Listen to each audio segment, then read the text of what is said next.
আপনারা দেখছেন জেবার রান্নাঘর। আজকে আমি বানাবো মাটনের বট। বট মানে খাসির যে নাড়িভুড়ি হয় সেই বট। কী কী উপকরণ দিয়ে বানায় আপনাদেরকে দেখাবো। কী কী উপকরণ দিলে টেস্টি হবে, সুস্বাদু হবে আর খুব তাড়াতাড়ি গলে যাবে আর খেতেও অনেক ভালো লাগবে, সেই পদ্ধতি আপনাদের সাথে শেয়ার করবো আজকে। দেখতে থাকুন জেবার রান্নাঘর। প্রথমে আমি প্রেসার কুকারটা চুলোর মধ্যে দিয়ে দিলাম। দেখছি পুরো গরম হয়ে গেছে ভালোভাবে। এবার আমি দিয়ে দেবো সর্ষের তেল।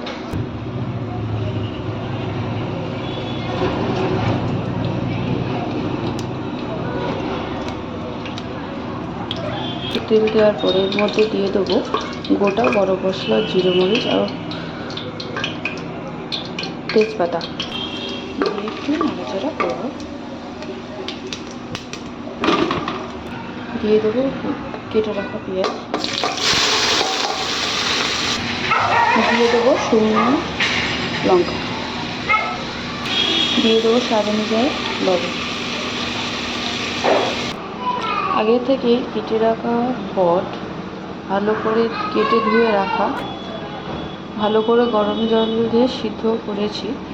সিদ্ধ করার পরে জল ফেলে দিয়ে আবার ভালো করে ধুয়ে রেখেছি। এবারে পেঁয়াজ গরম হয়ে গেছে, পেঁয়াজ লাল হয়ে গেছে, দিয়ে দেবো এবারে বটটা দিয়ে ভালো করে নাড়াচাড়া করে দেবো। নেওয়ার পরে লাল হতে দেবো, লাল হয়ে গেলে তারপরে মশলা দেবো। এবার দিয়ে দেবো আদা রসুন বাটা, লঙ্কার গুঁড়ো, হলুদ গুঁড়ো,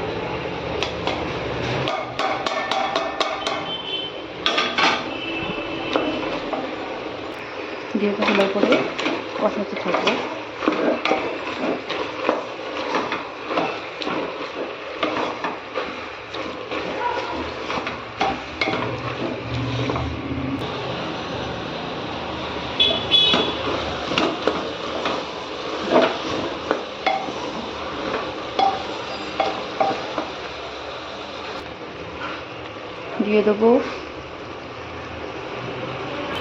দিয়ে দেবো গরম মশলা, দিয়ে দেবো জিরে মরিচের গুঁড়ো, দিয়ে কষাতে দেবো ভালো করে।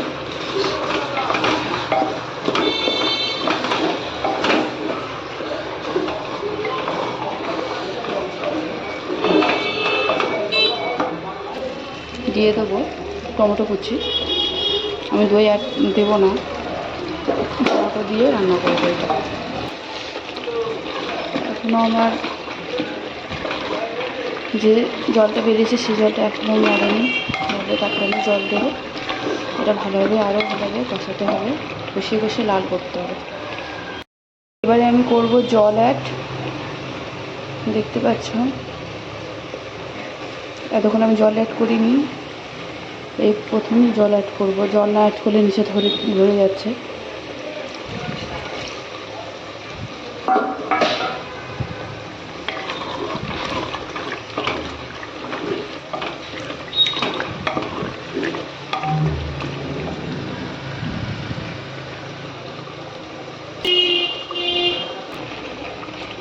এবারে আমি জল অ্যাড করব। কেন?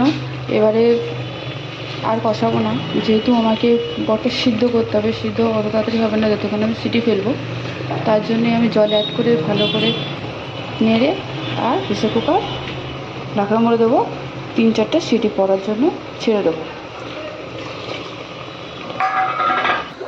আমি 4টে সিটি দিয়ে নিয়েছি।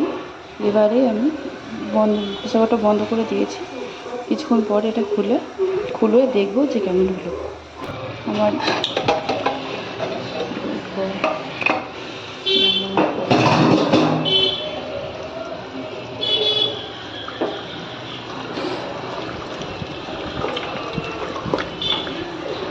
একটু ঝোলটা মেরে দেবো, এত ঝোল লাগবে না, পুরো কষায় করবো।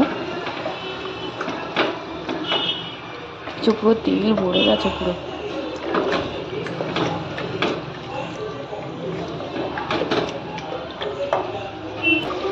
আর বলে দিই, মিডিলে আমি এর মধ্যে ধনেপাতা দিয়েই দিয়েছিলাম, তো সেটা আপনাদের দেখানো হয়নি। আপনারা চাইলে ধনেপাতা দিতেই হবে, না দিলে একটা গন্ধ থেকে যাবে, যেহেতু খাসির বট তো গন্ধ থেকে যাবে, তাহলে আপনি ধনেপাতা অবশ্যই দেবেন। এই জিরা মরিচের গুঁড়ো দিয়ে দিলাম, গরম মশলার গুঁড়ো, দেখতে পাচ্ছেন আমার রান্না হয়ে গেছে, পুরো শুকিয়ে গেছে, জল নেই এর মধ্যে, যেটা আছে তেল আছে, ওই জন্য নিচে ধরে বসছে, ওই জন্য বারবার আমাকে নাড়তে হচ্ছে। দেখতে পাচ্ছ আমার কত সুন্দর হয়ে গেছে বট রান্না, খুব টেস্টি হয়েছে। একটু টাইম লেগেছে কিন্তু অনেক সুন্দর, আর একটু বেশি করে ছিটি দিতে হবে, নাহলে বট গলতেই চায় না। তো কেমন লাগলো আমার রেসিপি, আর যদি ভিডিওটা ভালো লাগে তো প্লিজ লাইক সাবস্ক্রাইব করে দেবেন, আর কমেন্টে জানাবেন। Okay bye, tata.